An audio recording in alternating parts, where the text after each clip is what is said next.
పసివాడని స్నేహం మనదంట మనిషంటే నువ్వే ఓ నాయుడు మనసంటే నీదే ఓ రాయుడు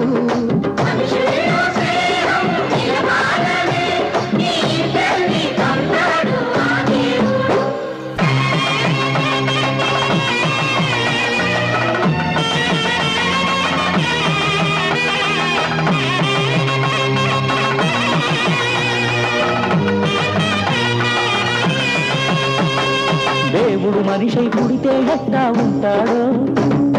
కల్మషమెరుగని నాయుడిలాగే ఉంటాడు మనిషే దేవుడు అయితే ఏమేమంటాడు ఆ రాయుడు ఉంటే స్వర్గం ఎందుకు అంటాడు